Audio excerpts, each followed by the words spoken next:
I think a big challenge for business owners with goals is that we've talked about it in the past, but tyranny of the urgent. They get sucked into all these Of questions course. and all these problems. And I think it's unrealistic sometimes to expect multiple days a week where you're going to have huge chunks of time to just focus. And I saw a really good formula called 333. You may have heard of it, but it's really just getting 3 hours of deep work focus time, 3 hours to work on your goals, and it's just one task. Don't muddy the water and do all these different tasks. No multitasking. Focus on that big audacious goal that you have, big hairy goal for 3 hours. And you've broken into maybe something for that 3 hours that you can do. And after you've done 3 hours of that or before, whatever, that's one of the things you're accomplishing in that day. You have three small tasks. That might be a meeting with your manager, meeting with one of your employees. It might be going through and reviewing something that's already been done. It might be sending some invoices, whatever those three small tasks are. They usually can be done. All three can usually be done inside of an hour or two. And they don't have to be in consecutive hour or two time. Then the last one is three maintenance tasks. Maintenance tasks might be keeping up with your email, might be going through your calendar and making sure you have agendas for all of your meetings or whatever it is. But I think that's a really good formula for being able to achieve your goals.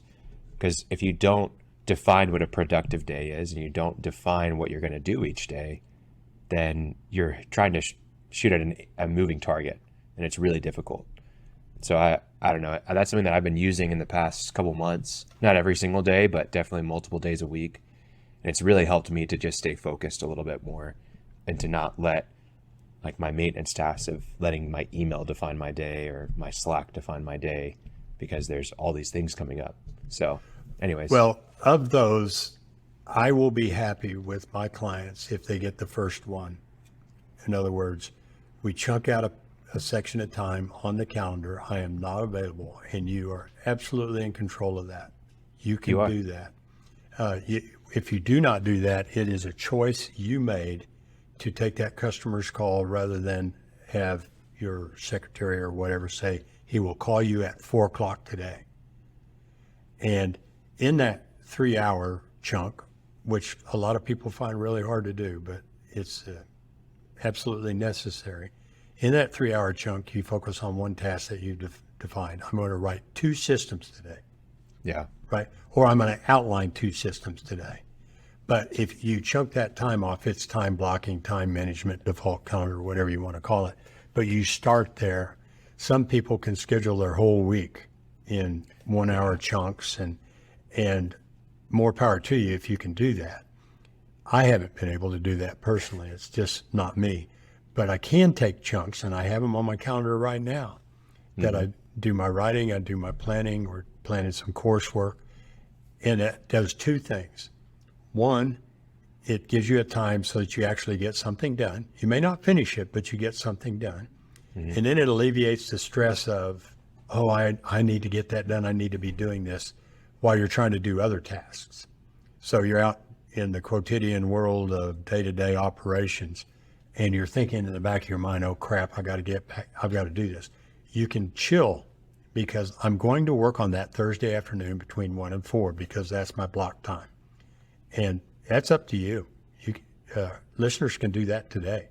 Just go out next week, or maybe you have to go 2 weeks because of prior commitments. Chunk out a bunch of time and don't do it. Yeah, it is a little bit harder for some people than others. If you're more introverted, you're probably going to crave that time and really be excited for it. I'm a bit more extroverted, and I think I've also got some ADHD. If you haven't heard me on a podcast before, then you would maybe not know, but if you've heard me, then I'm always all over the place sometimes. But they're listening right now. Yeah, exactly. Talking about Malcolm Gladwell podcasts and taking kids to the airport when we're talking about getting organized. Anyways, something that I'm actually experimenting with right now, I'm in the process of hiring a personal assistant, and something that I'm going to be doing with them is just work collaboration. I tend to thrive whenever I'm in a meeting with someone and I can process externally rather than internally.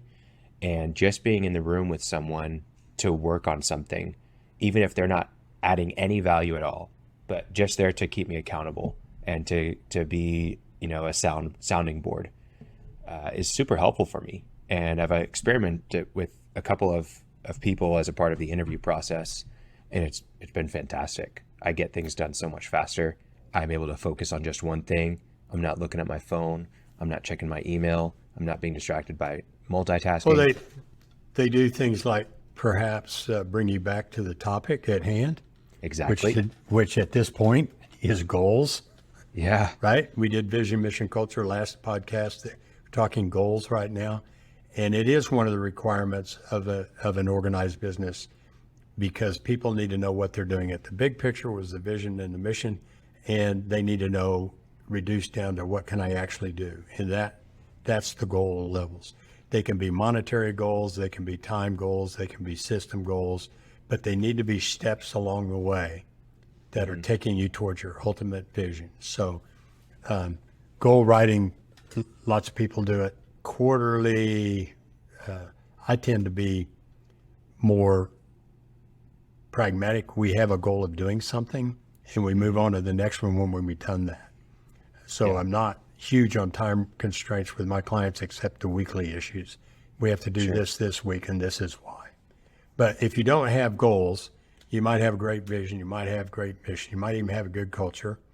But if you don't have goals, you don't have that first step, right, of the 1,000-mile journey. You're not being productive. Right. It's all theory. Yeah, it's all It's theory. theory. Right. Yeah. And it's still theory until you act on the goals, but you're closer Sure. to being reality rather than theory.